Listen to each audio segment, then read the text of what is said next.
This episode is brought to you by Indeed. Stop waiting around for the perfect candidate.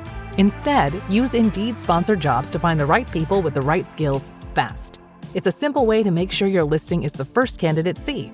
According to Indeed data, sponsored jobs have 4 times more applicants than non-sponsored jobs. So go build your dream team today with Indeed. Get a $75 sponsored job credit at Indeed.com/podcast. Terms and conditions apply. Adobe Acrobat Studio, so brand new. Show me all the things PDFs can do. Do your work with ease and speed. PDF Spaces is all you need. Do hours of research in an instant with key insights from an AI assistant. Pick a template with a click. Now your prezzo looks super slick. Close that deal? Yeah, you won. Do that, doing that, did that, done. Now you can do that with Acrobat. Now you can do that with the all-new Acrobat. It's time to do your best work with the all-new Adobe Acrobat Studio.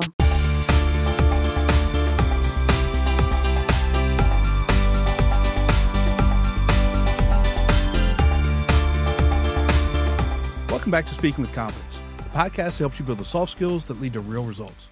Communication, storytelling, public speaking, and showing up with confidence in every conversation that counts. I'm Tim Newman, a recovering college professor turned communication coach, and I'm thrilled to guide you on a journey to becoming a powerful communicator. Today's guest is Patrick Vanderbrecht. Patrick is a business partner of Dr. Robert Cialdini, who wrote the book Influence, The Psychology of Persuasion, which is considered by many top CEOs to be the best business book of all time. Patrick is a founding member of the Cialdini Institute and a Cialdini Institute licensed trainer, and has been teaching ethical persuasion to professionals and teams since the year 2000. This helps them accelerate towards their personal and professional goals by applying behavioral science and avoiding wasting time and resources on predictably inefficient communication. Patrick also co-authored the book How to Hear Yes More Often in 2024 and has started his own podcast, Ethical Persuasion Unlocked. Patrick, welcome to the show, and I'm really interested to hear how your podcast is going, because it's a lot of work. Yeah, it is. Yeah, we were talking about that before. Thank you for having me on the show. I've been really looking forward to this because there's so much ethical persuasion that people can inject into giving a presentation. And we did our little pre-chat, and our little pre-chat was like an hour. We were getting along so well with the ideas that were already floating with what we could share. So yeah, really been looking forward to this. Yeah, it's always easier to talk with people when you're interested in what they're doing, and there's a lot of synergy that goes along with that, and you're kind of thinking along the same lines, and the whole idea of ethical persuasion for me, when we talked about it, it's fascinating because I never really thought about it from the perspective that we talked about it, and we're really going to kind of get into that today, and I learned a ton, and I'm sure our listeners are going to learn a ton as we go through this. And, you're a certified trainer under Dr. Cialdini. And if you're in the communication space or the leadership space, everybody knows who he is. I mean, he's kind of a big deal. But what first drew you to the persuasion science, and how did that connection with Dr. Cialdini actually come about for you? Yeah, sure. So that takes me back a bit. So that makes me feel old. Before the turn of the century. Yeah, how about that? I was a sales rep, and I was selling scuba diving equipment. I worked for a wholesaler, and I'm based in Australia, in Melbourne. And so I was looking after the states of Victoria, South Australia, and the island of Tasmania, which is a pretty decent size. I mean, Australia is about the size of the United States. So I had a decent chunk of that. So I was driving everywhere. My car was like a rolling university, playing cassette tapes, for those of us who still know what that is. Yes, sir. And I was visiting retailers, and I'm easy enough to get along with, and I was a dive instructor myself, so I loved working in that industry. And I had a good relationship with my retailers, but I wasn't really getting the growth in my territory that I think the amount of effort I was putting in should have produced. And I did see that some of my competitors managed to sort of wiggle their way into, getting some larger orders and those sorts of things, sometimes based on, on sort of pretenses that weren't exactly ethical, let's say. And so I wanted to do better, but I didn't want to lie, cheat, or deceive either. And so at the time, my boss had a business coach that was helping him to grow his business. And that business coach basically had the idea to train us sales reps to sort of be business coaches so we could help our retailers, which love diving but aren't necessarily good business operators, to help them grow their business. And so we did simple things like sales training and goal setting and those sorts of things. And anyway, this business coach, John McDonald's his name was, I hope he's still around, but he was a mature gentleman back then. He was local to Melbourne, and he said, if you're ever in the area, any questions about what we're implementing, drop by. And so I don't know if you've ever met a Dutch person on holiday and you mistakenly say, if you're ever in the United States, your place to stay, come over to us. Don't say that to Dutch people. They turn up. They right? show up, huh? That's right. And so did I. So I, very soon I was in his office. I mean, I knew what this guy charged per hour. So if you invite me to come and talk to you, I'll come. And so anyway, he sort of liked how I like to implement the strategies. And if something didn't work, I wouldn't just dismiss it. I would go, what am I doing wrong here? How do I make this work? And he appreciated that in me. I'm sure, when you teach other people how to do things, some people, they just to give it one go and then give up on it. And John was lending me educational series, cassette tape sets, right? I mean, now you can go to Audible or, for a few dollars, you can listen to amazing books. But 20 years ago, those 8 cassette tapes for $1,200, right? That was not uncommon. And he lent me these series, which was incredibly generous and valuable. And so I was listening to that. Anyway, there was this program called Mind Capture. Dr. Cialdini was on there with 2 cassette tapes. And I was hooked, as in it's really interesting because behavioral science is interesting, fascinating, funny, and sometimes absolutely terrifying, but always interesting. And it's so potent. As in, and you don't need to lie, cheat, little things, just bringing the right pieces of information to the surface. Anyway, make a long story short, or shorter, I was faced with the challenge at work. I'd taken on a new brand. It was a dry diving suit. And it was an awesome suit. And I used those suits in the past myself. And best suit I ever dived in terms of its makeup. But what I didn't know is that the year before they had a screw up, and they changed the manufacturers of the inner membrane that's supposed to keep you dry, and they all delaminated, and every single suit they sold last year had to be replaced. And I didn't know that. So I'm going into my retailers, happy as Larry. So, look what I've got, right? And my retailers are like, they liked me because they knew me already, but they laughed at me. They go, we're not touching that again after the dramas from last year. And so here I was, I've got this awesome product. Now it was awesome, or again, and my retailers don't want to have a bar of it. And so I can't quote him exactly, but what's his name from The Martian, the movie, right? I'm going to have to science this really hard. And so I looked in the situation, what's there? What can I use, what I've learned from Dr. Cialdini in these tapes? And to make the long story shorter, within 18 months, we were market leader. And so ever since, I've loved and been fascinated with this topic. I reached out to Dr. Cialdini that, goodness, I'm so passionate about your work. I'd love to share it over here. And he said, listen, provided you tell people where it came from, good luck with your endeavors. And so ever since I've been teaching the industries that I was into, how this works, and of course did more training over time.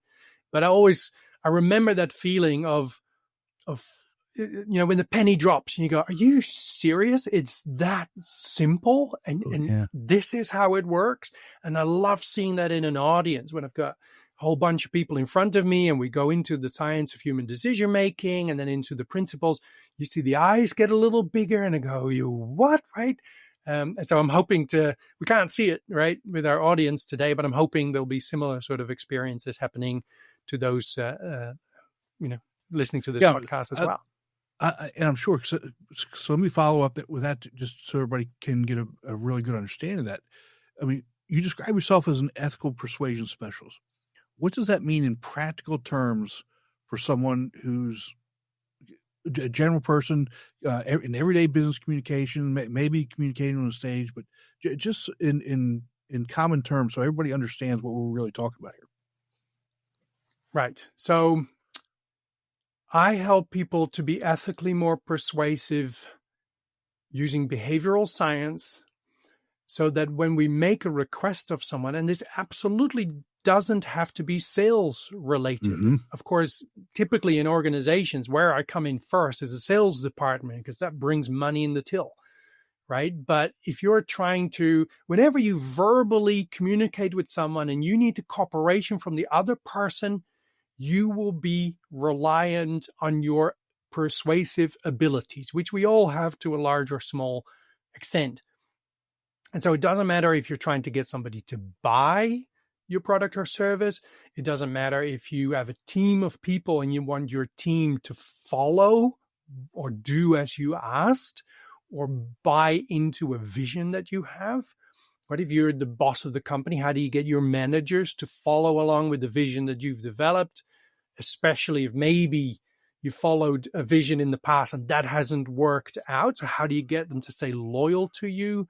And Right. then, of course, with your expertise, when we're pitching something to an audience, or when we're speaking, when we're on stage, how do we get our message across for them to buy into it, to believe or accept what it is we're saying or recommending, and then for them to stay true to that decision even after you leave or someone else comes in and trying to change their mind, right? So this has a massive impact on our success rate. And because most people don't know that there's a science how people make decisions, they waste copious amounts of time, resources, and competitive advantage because they're not communicating in a way that lets the available yeses come to the surface, that were genuinely there and available. And so they're wasting all this time, resources, and competitive advantage. It's not like we're trying to manipulate people or try and get people to say yes when it's not within them. If you have something you're sharing, a product or service you're sharing that's just not good for them, they're not going to say yes. But as we'll get into, often when people say no to you, it's not actually no, it's indecision. And that is responsible for a lot of wasted success. That's a really good point. No doesn't necessarily mean no. That's a key point that I think probably needs to be said more often, so that not only do the people that are doing the selling, and I'm using air fingers quote selling here, as well as the people that are being sold to. Think about it from a different perspective with kids, right? I mean, it's no different than raising kids and trying to get them to understand why you have some of the rules that you do, why you want them to do the things that you want them to do. It's really falls into this as well. And when they don't, right? I mean, go ahead. Yeah, no, I was just going to say, you're right. You're spot on. This isn't just professional. This is a life skill. Mm-hmm. It works professionally and privately, right? With your kids, getting to do their homework, clean up their room, right? Or buy into, a philosophy or vision that you have for the family, your partner, right? I mean, if you've got these ideas of that you want to go to a certain country on a holiday or something, well, you're going to have to convince people, right? So this comes back everywhere. Exactly. And now let's take it another step. Okay. 90% of the decisions come from the intuitive brain. How does that understanding change, the way that we should communicate that, or the way that we should communicate, period? I think maybe this would be a good time for us to dive a little bit into the science of human decision-making. Would that be a good let's do it. idea, Tim? Yeah. Mm-hmm. All right, cool. All right, so I'm going to lean on the work of Professor Daniel Kahneman, who died in 2024, unfortunately.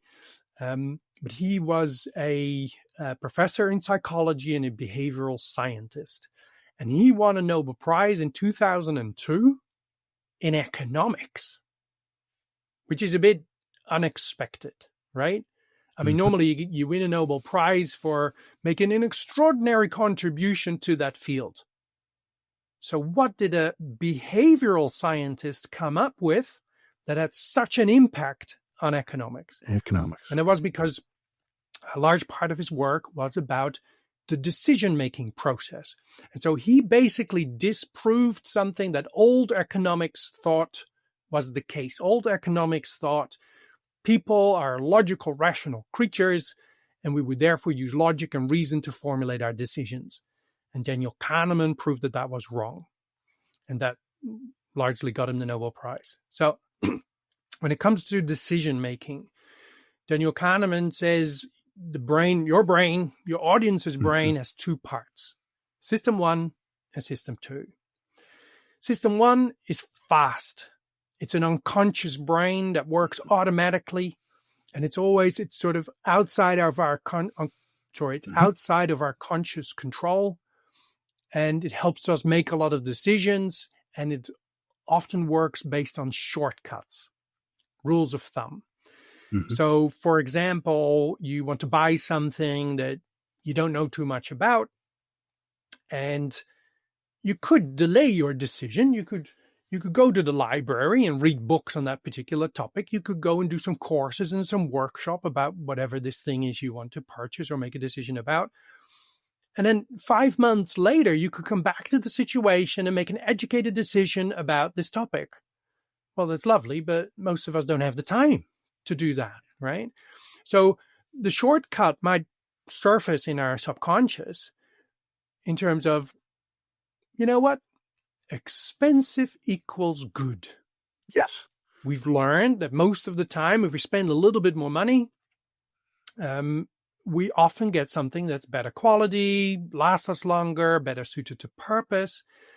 And so expensive equals good is a shortcut that allows us to make a quicker decision. If I'm buying this monitor, these speakers, this front door for my house, if I don't know too much about it, you know what? If I just spend a bit more money than I was thinking I would be spending, then I'll probably get something that's better. And you know what? That's exactly right. Because we've learned from experience that this rule works most of the time, not always. Most of the time. That's why we say system 1 is error prone, because it works on these shortcuts and it sometimes gets it wrong, but it works most of the time. And that's why it's very convenient to take these shortcuts. All right. So on the other side, we have system 2. System 2 is the logical, rational part of the brain. This works slowly. This costs a lot of effort to run. And Daniel Kahneman refers to it as the lazy controller. It often doesn't even want to engage unless it's forced to. It's quite happy to take the recommendations from system 1.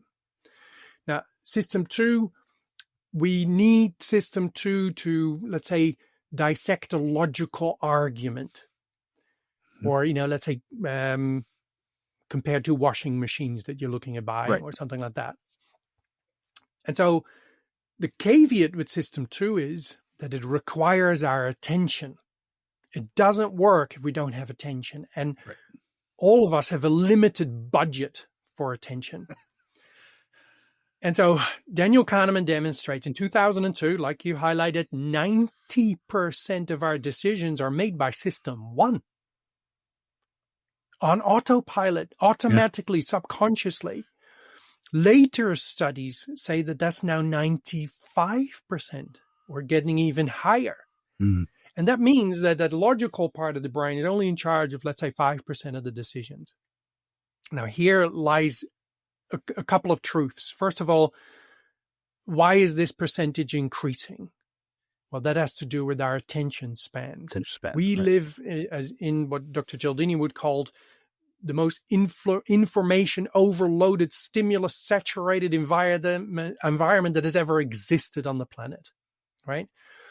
And so we have so many decisions to make, we rely more on these shortcuts. Otherwise, we can't get through the day. And so this attention span of ours this is also reducing in length. We used to have a attention span of 20 minutes in the 80s. You might be familiar with the story of the goldfish and it having an attention span of 9 seconds. Our attention span is now 7 seconds, right? And we've all been there. The internet had a big impact on us, right? We get a lot of information, a lot of access to things, so we could, more decisions were, across our paths. But the smartphone was sort of the final nail in the coffin, I suppose. Yeah. You take that thing off flight mode, you unlock it, you want to make a phone call, right? Immediately 26 apps are popping up because they want your attention. That's 26 decisions you have to make if you need to interact with them. Goodness, you might open one, right? Now there's a message from him, message from her. This takes you to an article, a video. 20 minutes later, you put the phone down and you go, I forgot what I was doing. Pick that thing up for? Exactly. Right? It happens to me 5 or 10 times a day. Exactly. Right. You didn't even last 7 seconds, right? 2 seconds, you were already gone. Yeah. And so this explains why this percentage is increasing. Now, the other thing it highlights is that when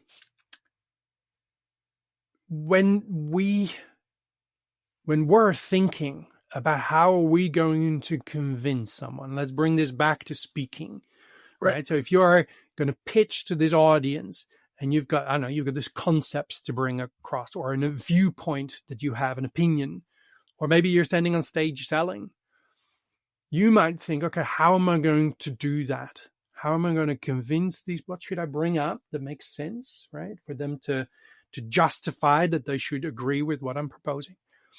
When you're doing that, you're using conscious thought. And so you are at that time using system 2. You're using your attention, conscious thought, you're operating system 2. The ideas that you come up with, the information that you come up with, that is generated by system 2 tends to be information that requires system 2 in the other person to process it. And they don't have the time for that anymore. And so when we overload them with lots of rational reasons why you should listen to me or why you should accept what it is I have to say, because it's better for the environment, it saves you money, right? All these sorts of logical, rational reasons, we're actually creating more uncertainty in our audience, and they decide not to decide. And so what happens is that with your approach, you get a certain amount of yeses. And of course, we know that especially people in business that have been in the same industry for a long period of time, they all complain about the same thing. Selling seems to be getting harder. Right. And that's right. That's a great observation. That's because that percentage of system 2 being in control is getting less. It is getting harder. But what happens, you get a certain amount of yeses with your approach. And the rest, you would say, oh, the rest of the people said no, because they certainly didn't buy into my vision, followed me, stayed loyal to me, bought my product or my service. But a whole bunch of those people that told you no in one way or another, they could have been a yes because they weren't really a no, they were indecision. And that explains why the impact of using ethical persuasion science can have such a big impact. Yeah. I can give you a couple of examples. T-Mobile, right? Big telecom company in the States and Europe. They had phone packages on their website and they were in the wrong order. By reordering those phone packages, the most expensive package that was there, sales went up by 34.4% by making a change. Bose, right? We all know, gorgeous hi-fi equipment. They had a new hi-fi system that they were launching. Very excited about it. Their advertising people had made an advertising campaign for it, brochures, posters, that sort of stuff. And they launched it to the loyal followers, right? The people should be easiest to sell. And sales were disappointing. And they actually asked Dr. Cialdini to look at the ad. And he recognized that it was a very technical ad, which is all system 2. But you know what? Bose's audience really likes all the technical sort of stuff. But the headline that they had put above it their people thought that that was really going to help them sell. But it had an element in it, and I see this all the time. It had an element in it that subconsciously and very persuasively persuaded people not to do what they were asking, right? To not buy. And so all Dr. Cialdini is to take that element out and replace it for an element that actually worked in Bose's favor, and sales went up by 45%. I mean, this is massive. Mm-hmm. Recently at the Institute, we were talking about a particular case where there's an online retailer and they have a certain amount of, I think they were selling water bottles, right? And there's 17 different colors or something like that. And I mean, there's so much stuff we can talk about, but if we present people with more than 5 options, it's too much. We risk choice stress. Mm-hmm. Right? Where it gets too hard. I get it on Netflix every evening, right? You look for, it's just too hard. I watch something that's old, right? Yeah, exactly. It's just too much good new stuff. And so they reduced the amount of water bottles to 5 colors, and sales went up by 77 times, not percent, times, 7,700% increase in sales. So this can have a big impact. Does that make sense? Well, it makes huge sense. I mean, think about it from, when you go to a restaurant. When you go to a restaurant and the restaurant's menu is 7 pages, come back in 20 minutes and I'm probably going to end up with the same thing I get everywhere. I'll probably get a Caesar salad and, a hamburger. I mean, because there's too many things to choose from. Just walk into an ice cream shop. Right. Well, I mean, I don't know if you had it in Australia, but we had, growing up, we still have Baskin Robbins, but it was Baskin Robbins 31 plus flavors. And sometimes they would have different flavors than normal. So I would never try any of that. Just give me strawberry. Just, and it really is that. It's, sometimes I think we make it more difficult really than it needs to be. Stay in your lane. Like you brought up Bose as for example. So I've got Bose noise canceling headphones that I wear. Probably the only time I really wear them is when I'm traveling on flights. They're perfect. I mean, if they were to come out with a new set tomorrow, the ones I bought 3 years ago, I would probably buy them just for whatever it is. They're probably going to be better because they're Bose. That's it. You don't really have to sell me too much when you don't have to get into the technical aspects of it. Yeah. All right. So shall we dive into how the principles of persuasion works? How we can use that on stage? Yeah. Let's talk about the principles. Let's start with reciprocity because I especially with communication, you've got to have that. You've got to have that back and forth, that give and take. Yeah. So there's 7 principles. I don't know if we'll be able to touch on all of them, but maybe if we list them, so we've touched on them briefly for each of them. 7 principles. They're universal. What that means is they work in all countries, all languages, and all cultures. And that's very important now. This is, in terms of a skill, this is something that works for everybody who's inside your culture, because of course our cultures are very intermixed, right? But it's so easy now to do business or speak somewhere in other countries, right? And so this is a skill that works everywhere. All right. So 7 principles. So reciprocity, as you raised, is one of those. So reciprocity teaches us that us human beings, we have a need to give back to people the same type of behavior that was first given to us. And the reason that's sort of being trained into us, because when we were children, we were always taught that, it's not nice to take without giving in return. Right. Actually, we got rather mean names for people that always take and not give in return, right? We call them moochers or ingrades, or Dr. Cialdini would say teenagers. Right? And so that's reciprocity. So in terms of compliance, people say yes more readily to people that they feel they owe. And that's why reciprocity is so powerful. Liking is another principle. Well, with reciprocity, the way I look at it as well is if you're always providing value. I mean, if you always can give the person you're talking to or the audience value, I mean, they're so much more willing to like you said, to give back. But you have to lead with value. That's to me that's critical. Yeah, which in a way is what you're doing, providing this podcast to everybody, right? Right. All this useful information from you and from your guests. And so, people appreciate that. And so, when you, let's say, send out a call and say, hey, I'm running this webinar, please come. The fact that people, they feel they owe you something, right? You'll have a larger success rate in getting people to turn up. And they know they're going to get good value out of that. They're going to get more great information too. Right. Yeah. Because you're in that habit of sharing up front, which is awesome. All right. So next principle is liking. So people like to deal with people that they like, which is not rocket science. But to get a little bit more nitpicky and fine tune that a little bit, people like to deal with people that they feel like them.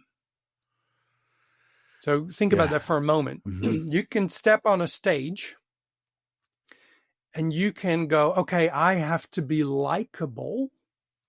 Sure, that helps, right? But it's actually more powerful if your audience feels that you genuinely like them. Because if you like them, well, then they're going to be safe with you, right? Because if you like them, you're going to look after them. That's what people do that like each other. So that's actually more powerful than being likable. And people like people who like them and say so. Yes. Which is a long way around to say people like compliments, genuine compliments. We can circle back to that. I'm hoping you're taking notes on what you think your audience likes the most out of this, and we can circle back to that. Okay. All right. Liking.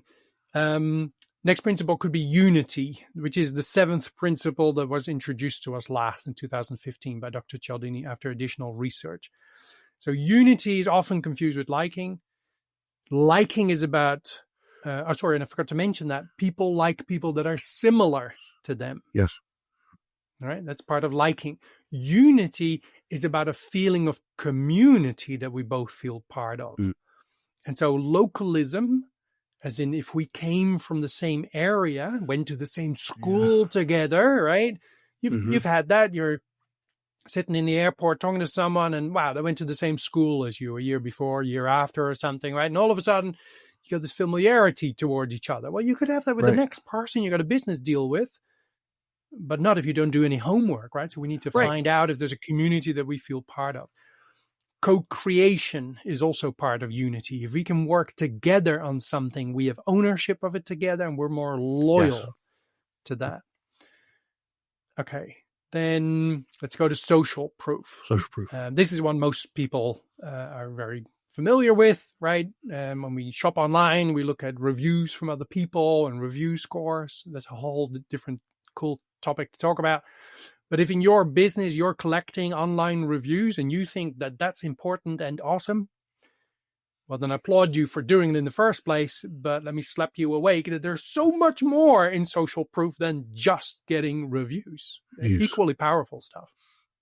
So social proof is powered by the rule that people follow the leads of others, especially when we are uncertain and when the others are numerous and similar to us.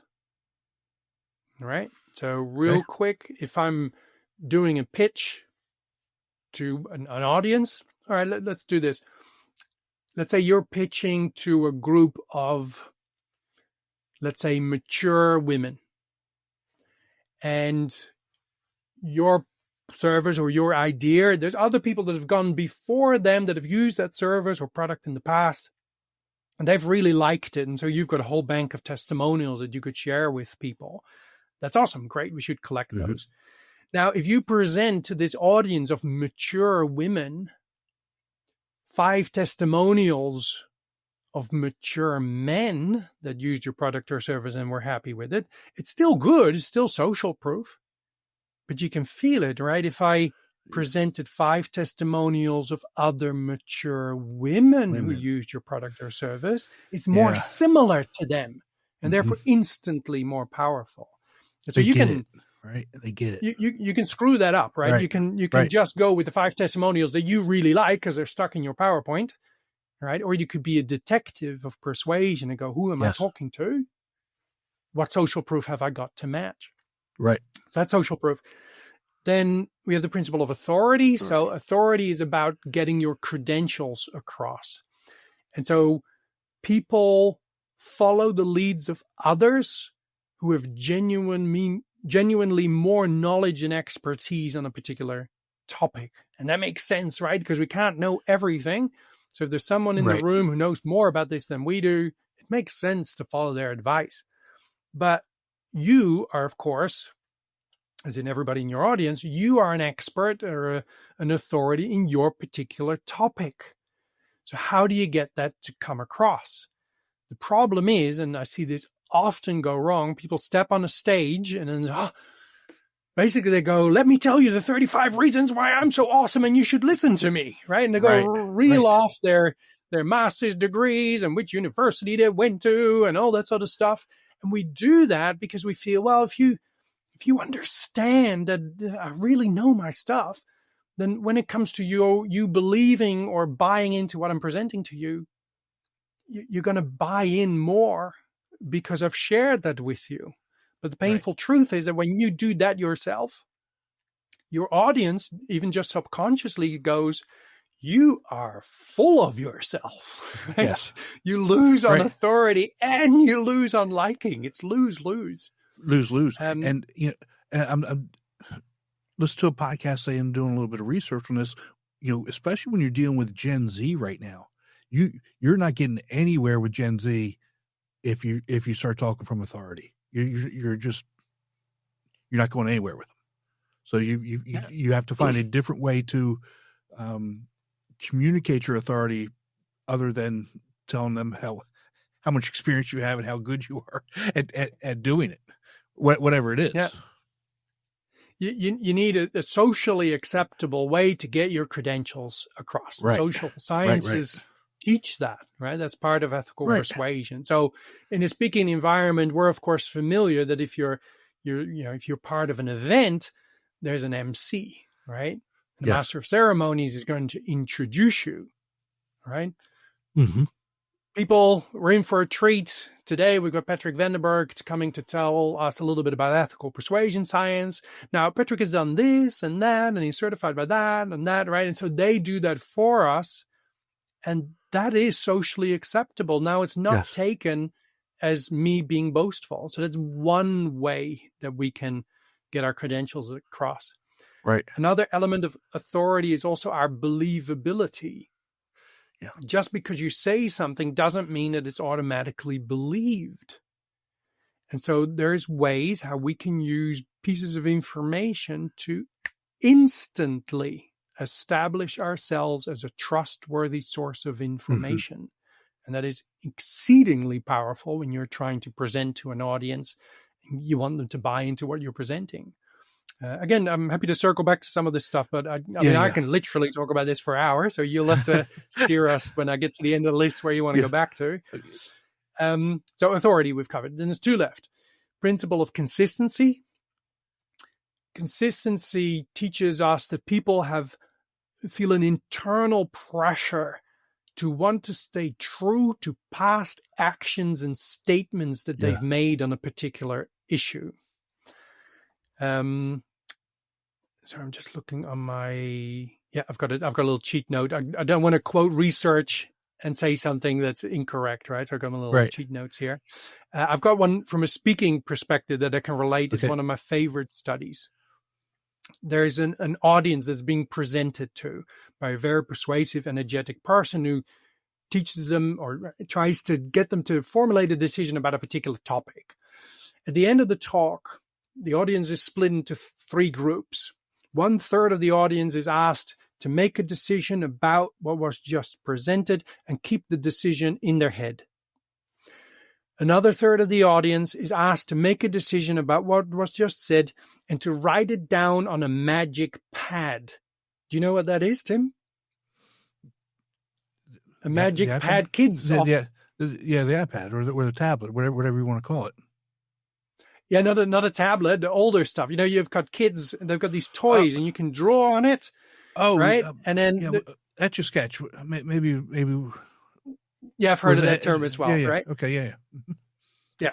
So you draw on it and then you move the slider across and whatever you've written or drawn is gone, right? And you can start over. Great toy for kids and their creativity. And so 1/3 of the audience is asked to formulate a decision, write down what their decision is on the magic pad, and then delete it. Nobody saw it, right? They just wrote it down and gone. Okay, interesting. The other 1/3 of the audience, they're asked to make a decision about what was presented on, write down their opinion or their decision on a piece of paper, put their name on it, and hand it in to the researchers. Now another speaker comes on, talking about the same topic, different angle, also very persuasive, trying to change the opinions of the people in the audience. Question is, from the audience, who was loyal to their initial decision? Right? And I love this stuff. So the people that just kept the decision in their head, they were most willing to change their opinion. 50% of those stayed true to their original decision. Okay. The people that wrote it down on a magic pad, I mean, seriously, what difference can that make, right? You just wrote it down, gone, nobody saw it, right? Right. 68% of those stayed true to their original decision. Wow, right? 18% increase. What about the people that wrote it down on a piece of paper and handed it in to the researchers? Out of that group, 89% stayed true to their original decision. Now think about that for a minute, right? If you're pitching to an audience, if you're promoting an idea to an audience, if you can have a 39% increase in the amount of people that will stay true to what you've told them, that's a massive increase, right? It is, right. All right. That's powered by the principle of consistency. The people that kept it in their head, it wasn't a statement, it wasn't an action. The people that wrote it down, it wasn't public, but it was still an action. An action, and right. so that made them more loyal to it. But those who wrote it down and handed it in, now it was active and public, right? And so they were even more loyal to their decision. So when we talk to an audience, we often, we ask questions of the audience, good to get some audience participation. Right. And so it's nice, when people raise their hands to questions and that sort of stuff. If you can ask them to answer a question, which is a commitment, really, right? As in, it could be at any sort of topic, right? I mean, let's say you're going into an environmental direction, right? And you need a corporation to do something. At the end of that message, you could start off with saying, okay, who here thinks that the environment is important for us and we need to look after that? Right. And you raise your hand and all the hands go up because, of course, everybody cares about the environment. Right. So they've now made an active and public statement Right. that this was important to them. Their buddy next to them saw them raise their hand. The person behind them that they don't even know saw them raise their hand. Now, when later, 45 minutes later, or 10 minutes later, when you come with your proposal, which is good for the environment, it becomes harder to say no. Right? Yes. I mean, inside of them, they would have the same motivation, Uh-huh. same care about the environment, but the fact that they made it public. Now sort of they get that internal pressure. Does that make sense? Yeah, makes a lot of sense. And it's like I said, it's the action. It's just like anything else. I think, when you want somebody to write their goals down, that's the first step in making them happen, because of you've taken that action, and then you have to post them. Now you've taken a second step to do that, right? And so the more you get somebody to do something, to actively do something, the harder it is for them to go against that or to step back from it. Yeah, actually, in my podcast, in my first episode, I highlight another study in relation to goal setting, and it's a shocking realization if you go through that. But yeah, so that's consistency. So we want to organize for our audience to have an opportunity to publicly state about their values or what they think is important to them, so that when our proposal at the end aligns with what they said was important to them, which I think is highly ethical for you to craft something that meets their needs exactly, then that aligns it more with them, and they're more likely to follow through with that decision. All right. And then lastly, we got the principle of scarcity, which intuitively we know how that works. When things are less available, we perceive them to be more valuable. And I just love this study. They had 2 jars with cookies, right? Sorry, but they had these cookies. Cookies are all the same, right? And so they had 1 jar. They put 10 cookies in the jar, and they asked half of the people to take 1 cookie out of the jar that had 10 cookies in it, taste it, and then, give an opinion about, how good quality it was, how much money they might be able to be sold for, if there were, qualitative cookie and those sorts of things, and the taste, right? So half of the audience took that cookie out of a jar with 10. The other half of the audience got the exact same cookie from the exact same or same size jar, but it only had 2 cookies in it. Right? I mean, it's the same cookie, right? How can this make a difference? Right? So it's the only difference, right? The first group takes 1 cookie out of 10 cookies, and the other group takes 1 cookie out of where there's just 2 cookies. Right? You know where I'm going with this, right? Of course, the people that took the cookie out of a jar that only had 2 in it valued it more. It could fetch a better price. It was higher quality. All these identifiers. So much better. Everything was perceived to be more valuable, but Tim, not the taste. Scarcity makes us value something more, but it doesn't change our experience of it. So when it came to how good is this cookie, both groups rated it the same. It was everything else in relation to value that had changed. And so with scarcity, why this works is that this goes back to sort of primal times, right? If you have a certain amount of resources, gaining more resources is nice. Yes. But if you lose resources, that could be deadly, right? Yes. Could be Absolutely dramatic. Right. So we're far more in tuned to what we stand to lose than what we stand to gain. Now, I would bet that probably 95% of your audience, if they're talking and they're standing there talking to a group of people, and it doesn't matter if they're selling something or if they're pitching an idea, I would bet that 95% of them would be highlighting what their audience stands to gain from moving in your direction, either buying it or the service, or buying into your vision or your movement. They're using gain language. Right? It's good for the environment. It saves you money. You get there faster. And research will indicate that if you just use language that highlighted the avoidance of loss, you could easily be twice more effective with your language. So we need to mix it up a bit. Instead of saying what people stand to gain if they do this or go along with this, we should highlight what they will not get. If they don't do this. Or what's it going to cost you if you don't do it? What's the, if it's going to cost you this to do it, what's going to cost you if you don't do it, right? I mean, that's another, that gets people really upset. Oh my gosh, I can't lose that much, so. Yeah.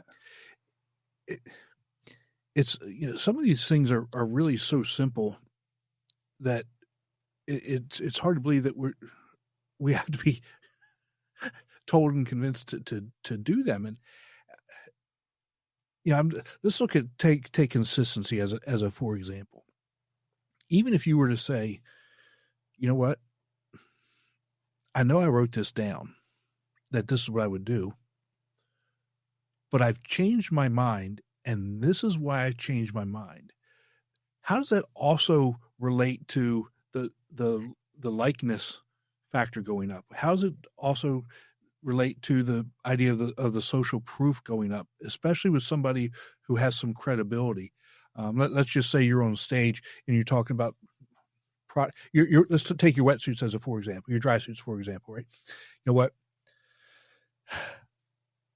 I really liked this brand before and it really had a problem, and I've changed my mind. So now I think this brand is better, but this brand over here changed the way they did their manufacturing, changed the materials, and it's back on top. So I really do believe that this is the better brand. Your honesty and your reasoning, even though you're still being consistent in what you're doing and what you're saying, has elevated some of these other steps as well. So you're building that that credibility by being able to do those things. It's interesting you raise that. So sometimes I'm going a little bit off the speaking stage, I suppose, but sometimes we make a statement about a political party that we align with, or a country we align with, or something we align with, and then things change, right? But because we made that statement earlier, we still feel that we need to stick to our guns, sort of a thing. And so now we're on a path where we kind of don't want to be. And so what you highlighted was actually spot on. Because we might worry that if we change our tune, that others will think poor of us, right? Because this is also what just like with right, with do not take without giving in return, which is reciprocity. With consistency, we also have nasty names for people who say they will do one thing, and then when it happens, they do something totally different, right? Then we're unreliable, and we don't want to be seen as unreliable. So that's we stick one of the to worst our things guns ever, when isn't it comes. Yeah, exactly. So, but if we bring to the attention that new information has come to the surface, and based on that and other, let's say, values that are important to us, we're now changing our direction. Now we're still being consistent, and our audience, other people also accept that, right? So if you said, this particular political person, right, I thought they had great ideas, and I was really an advocate for that. But now it comes to light that, they've sort of been up to a few dodgy things, and they're also put some policy forwards, which, my values really don't align with. And so based on that, I'm changing my vote, let's say. Changing my mind. Right. And now our audience will go, okay, you're still following your values consistently. Does that make sense? Right. And again, it increases that likeness factor. It increases some of those other pieces in there that will draw them to you and trust you more. It's coming back to the whole way that we make those decisions. Let's talk real quickly about that liking thing again. Liking and unity. It's interesting to me for any number of different reasons, especially in the era of social media. We didn't grow up with social media. We grew up with talking to somebody face to face. How is it that we put so much value in people that we don't know what they say about us? And how does that come into play in this process? Well, we want to be liked. And so at a very basic level, when you put up a social media post and you get 2 likes, and on another post you get 14 likes, there's your answer, right? You were liked more, and you grow a little. You're happier because we like people that like us and say so. And so, this whole business of giving somebody the thumbs up, that's somebody making a compliment. And in a way, right? If you're trying to connect with someone on social media, right? If you send them a message and go, oh, I've got this great product, this great service, and I think it'll really align with what you're all about. Can we have a meeting? Right? Chances are they'll ignore the message, right? First of all, there was nothing persuasive in that message. Right. It's a whole different story. But there was no relationship, right? Right. They didn't know you didn't like you.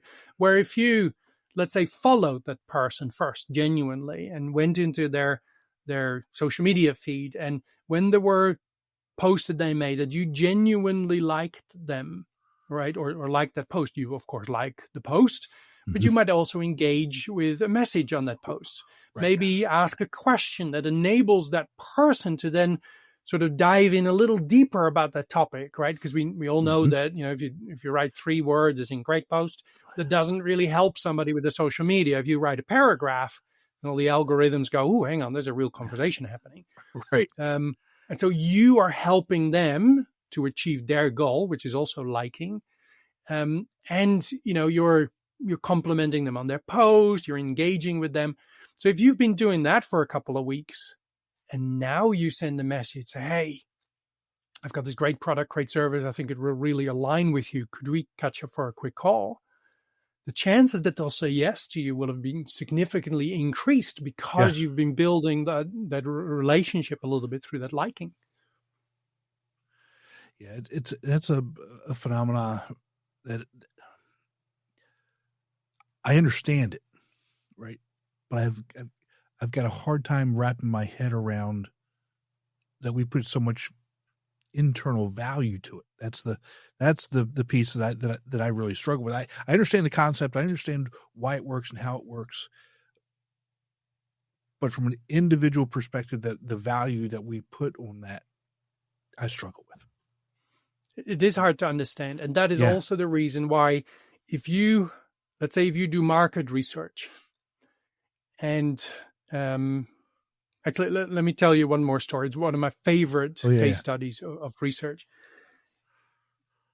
The aim of this exercise was they wanted to get people to reduce energy consumption at home.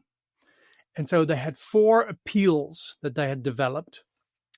It's good if you save energy at home, it helps the environment. That was one. Second one was, if you save energy at home, it's good for future generations, right? Also a very important reason. Third one was, hey, if you save energy at home, it saves you money, right? That's maybe the most logical reason. And the third one was, hey, you should save energy at home because your neighbors are already saving energy, right? So those were the 4 appeals. Now that was sent to a focus group. So they spent a lot of money in a focus group with the question, and I'd love your audience to do this with me right now, right? If those 4 messages, if one of those landed in your letterbox, right, fell on your doormat, if it popped up as a video on YouTube while you're watching something else, right? It's good for the environment if you save energy. It's good for your children, future generations, saves you money, or you should save energy because your neighbors are already doing so. If one of those messages landed in your field of view, which one of those 4 do you think, don't think about anybody else, just you, which one of those 4 do you think would have the biggest chance of changing your behavior with the thermostat? Right? Now, they did this with this focus group. And so the vast majority of people in the focus group said environment. Right, as in, if that message came to me, that'll probably swing it for me, right? That's probably why I go, I really ought to, turn the air conditioning down a little bit more. After that was future generations, but it was nearly about half of environment, and closely after that, also of course less than half of environment was saving money. And, well, the fact that my neighbors are saving energy, I mean, if my neighbors jump off the bridge, I don't jump off the bridge either, right? Right. Neighbors ranked nobody voted for that, right? Now, why I love this case study so much is that if that was your business, right? If you've invested money in a focus group, based on those answers, when you're now going to invest, I don't know, $50,000, $100,000 in an advertising campaign to achieve what it is you're trying to achieve, well, you would go with the environmental message, right? Based on what you've learned. Right. Because that ranked the highest in the focus group. But in this case, they didn't do that. They sent all 4 messages into the environment anyway. One suburb, I don't know, 50,000 people, got the environmental appeal. Another suburb got the future generations. Another suburb saves you money. And another suburb got the your neighbors are already saving energy. And now we watched to see in which suburb do we actually see the behavior that we're after. What's the winner compared to what the focus group said it would be? And the focus group said environment, absolutely, right? Future generation saving money, about half of that, and almost nobody voted for the news of the neighbors. Where in reality, those 3 did not hardly rank with actually changing behavior. It was the suburb that were told about the neighbors where we saw all the change in behavior. We achieved the results. And that leads me to the point that, because you ask, you got a hard time, or people can have a hard time wrapping their head around that this has such an impact. The thing to remember is that unless you know the science, we have very little idea of what changes our behavior. And that's why it's completely pointless going to a focus group and asking them, what do you think will change your behavior? People don't know what actually changes their behavior. And that's also empowering. If we know this science, then you can go like I did with the dry diving suits. You go, okay, what have I got here, right? What is genuinely there? Wow. Can I use reciprocity? Can I use liking? And now you're using your system too, your logical brain, to come up with the pieces of information that allow system 1 in your audience's brain to make an easier yes decision. And that's where we get all the results. That's amazing. Especially with that when you flipped it, when they sent it out to the different, subdivisions, I figured it saves me money would be number 1, because everybody really only cares about themselves. Right. But that's not even right. It's fascinating. Just fascinating. It is, isn't it? It is. Well, Patrick, thank you so much for spending some time with us today. Tons of great information, and we could go on for another 2 or 3 hours with this, but where can people connect with you to get more information? Sure, and thank you for asking. Of course, I have a website, ethicalpersuasion.com.au, because I'm in Australia. There's also some complimentary things I can give you access to, and maybe we can do that, put a link in the show notes as well. Yeah. If you're on the website anyway, go to navigation bar, free. We have a downloadable ebook. And don't worry, no name or email address required. You just right-click and download. There's also a 7-day email challenge where you get a nugget of Persuasion Gold delivered to your inbox every day. I have started, as you mentioned, my own podcast, and it's called Ethical Persuasion Unlocked. Focuses on persuasion, but also business growth in general. And it's just sort of kicked off. We've got the first episodes up right now, and I would seriously urge you to listen to the first 4, especially the second one dives much deeper into the science of human decision-making, which I'm sure your audience will find fascinating. Yes. And of course, people can find me on social media. And the book I wrote, How to Hear Yes More Often, is also very beneficial. It's a practical look at how to use persuasion science. So if you haven't got Dr. Cialdini's book yet, nice idea to buy those 2 books together, Influence and How to Hear Yes More Often. So you got the sort of background information. It doesn't quite teach you how to use it in practice, right? You really got to do some formal training to do that. And of course, that's what I'm available to do for individuals even. And of course, also teams, keynotes, workshops, or more dedicated training. I will put all those links in the show notes. I've got a bunch of them. I'll make sure that we get them all. But again, Patrick, thank you so much for the time and all the great information that you gave us. Tons of value in this episode, and we'll talk to you real soon. That'd be great. And if somebody gets something from this episode, given that Tim and myself have shared so much with you, I know what Tim would love to see is some evidence that you like these episodes. We were talking before, right? Sometimes it's hard to hear what our audience appreciates. And so if you've listened to this and you've enjoyed this, head to Tim's social media feeds and put a comment somewhere. You can say, listen to an episode, or listen to the episode with Patrick, and just let him know that you appreciate what he's sharing with you. And Patrick, I do appreciate that, because, like you said, a lot of times we don't really know. We see the numbers of when they're listening and that sort of thing.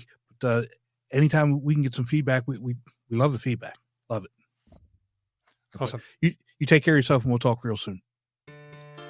Be sure to visit speakingwithconfidencepodcast.com to get your free ebook, The Top 21 Challenges for Public Speakers and How to Overcome Them. You can also register for the Forming for Public Speaking course. Always remember, your voice has the power to change the world. We'll talk to you next time. Take care.